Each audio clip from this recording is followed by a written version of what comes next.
भगवान विष्णु के पार्षद जय विजय किस प्रकार श्राप के कारण रावण और कुंभकर्ण के रूप में जन्मे, ये हम सभी जानते हैं। आज हम रावण के उस पूर्व जन्म की कथा जानेंगे जिसे बहुत ही कम लोग जानते हैं। ये कथा श्री रामचरितमानस में दी गई है। ये कथा रामचरितमानस के बाल कांड में 152वें दोहे से आरंभ होकर 175वें दोहे पर समाप्त होती है।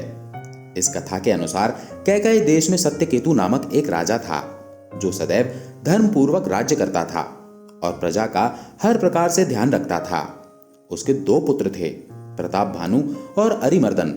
प्रताप भानु ज्येष्ठ और अत्यंत न्यायप्रिय था, जिसे देखकर सत्यकेतु ने उसे राजा बना दिया और स्वयं वानप्रस्थ ले लिया।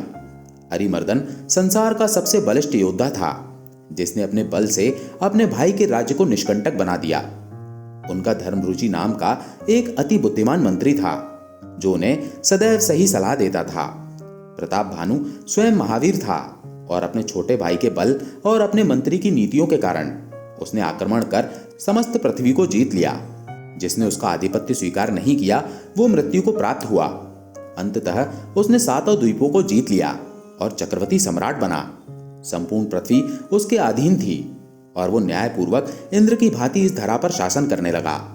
कहा जाता है कि शास्त्रों में जितने प्रकार के यज्ञ बताए गए हैं उन सभी को उसने एक एक हजार बार किया। उसके रक्षण में संपूर्ण प्रजा प्रसन्न और सुरक्षित थी।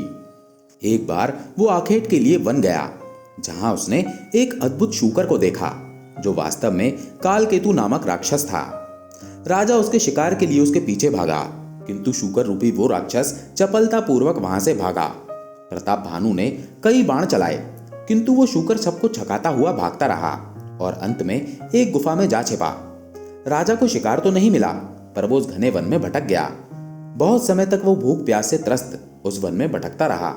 अचानक उस बियावान वन में उसे एक आश्रम दिखा। जब वो वहां पहुंचा तो उसे एक बड़े तपस्वी महात्मा दिखे। वास्तव में वो एक राजा था जिसका राज्य प्रताप भानु ने छीन लिया था और उसे युद्ध क्षेत्र से भागना पड़ा था। अब वो इस जंगल में एक तपस्वी की भांति रहता था। उसके वेश के कारण प्रताप भानु तो उसे नहीं पहचान सका, किंतु उस राजा ने प्रताप भानु को पहचान लिया। उसने प्रताप भानु से अपने अपमान का प्रतिशोध लेने का ये उचित अवसर समझा। उसने राजा को निकट के सरोवर में स्नान करने भेजा। जब राजा स्नान कर अपनी थकान मिटा चुका, तब उस तपस्वी ने उसे भोजन और जल दिया। भोजन समाप्त होने के बाद उस तपस्वी ने राजा से वापस जाने की आज्ञा मांगी, तो उसने कहा कि रात हो गई है और नगर यहाँ से 70 योजन दूर है, अतः आज तुम यहीं विश्राम करो। राजा ने उसकी बात मान ली। तब तपस्वी ने राजा से उसका परिचय पूछा। राजा ने एक अनजाने व्यक्ति को अपना वास्तविक परिचय देना उचित नहीं समझा और उसने कहा कि हे महात्मा, प्रताप भानु नामक एक राजा है, मैं उसी का मंत्री धर्मरुचि हूँ। वो तपस्वी तो जानता था कि राजा झूठ बोल रहा है, इसलिए उसने कहा, पता नहीं तुम मंत्री कैसे बन गए, जबकि तुम्हारी मस्तक की रेखा देखकर मैं बता सकता हूं कि तुम्हें एक चक्रवर्ती सम्राट होना चाहिए। इस सत्य को सुनने के बाद प्रताप भानु उस तपस्वी को त्रिकालदर्शी समझने लगा। उस तपस्वी ने भी जानबूझकर उसके बारे में सभी कुछ बता दिया जो उसे ज्ञात था। परिणाम स्वरूप थोड़ी ही देर की बातचीत से प्रताप भानु उस तपस्वी का भक्त हो गया। राजा ने उस तपस्वी से उसका परिचय पूछा तो उसने कहा कि हम तो साधु हैं और सदा से इसी वन में रहते हैं। आज तक तुम्हारे सिवाय किसी को दर्शन नहीं दिए, किंतु तुम्हें देखकर हमारा मन प्रसन्न हो गया। हमारा नाम एक तनु है। तब राजा ने उससे उसके नाम का अर्थ पूछा तो उसने कपट पूर्वक कहा, जब सृष्टि का आरंभ हुआ तो स्वयं ब्रह्मा जी ने मुझे जन्म दिया। तब से आज तक मैंने दूसरा देह नहीं धरा, इसी कारण मेरा ये नाम है।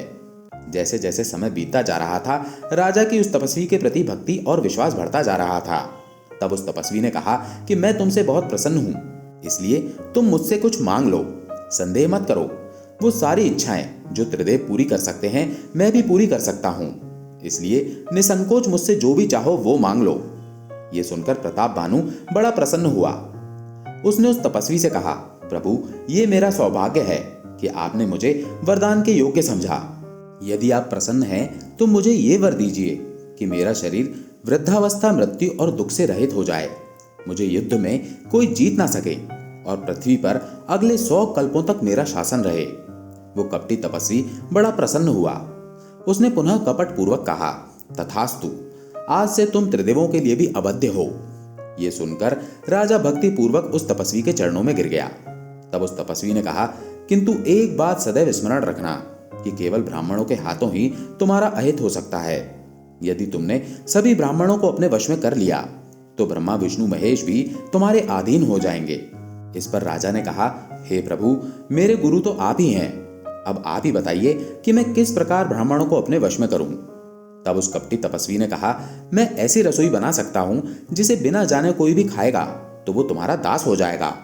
मैं कभी इस वन से बाहर नहीं गया, किंतु तुम्हारे प्रति जो मेरा प्रेम है उसके कारण मैं तुम्हारे राज्य में आऊंगा।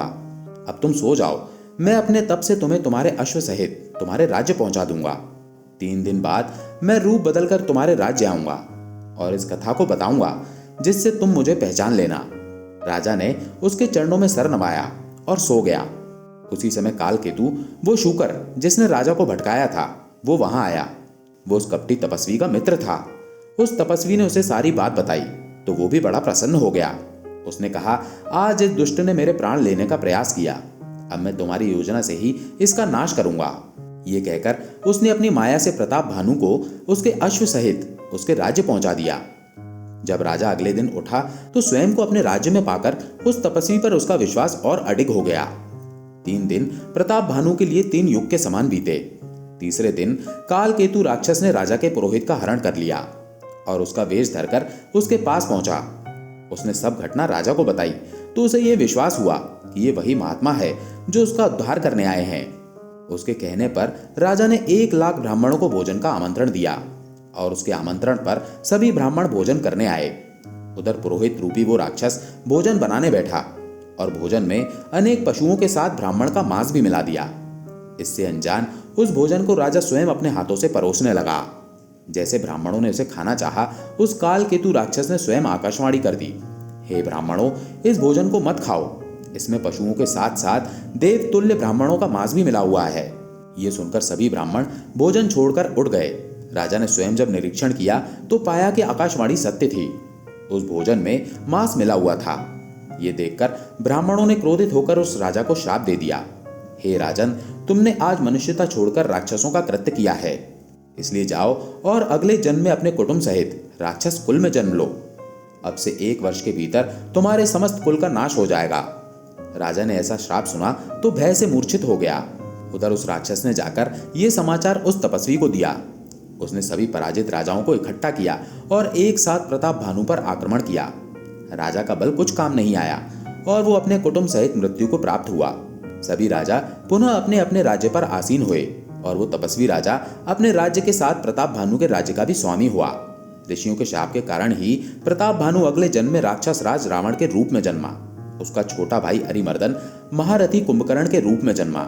उसके मंत्री धर्मरुचि ने भी राजा के पाप का फल भोगा, किंतु निरपराध होने के कारण वो श्री हरि के भक्त विभीषण के रूप में जन्मा। मित्रों, आशा है ये कथा आपको पसंद आई होगी। अगर पसंद आई हो तो वीडियो को लाइक करके कमेंट में जय श्री राम अवश्य लिखें। धन्यवाद।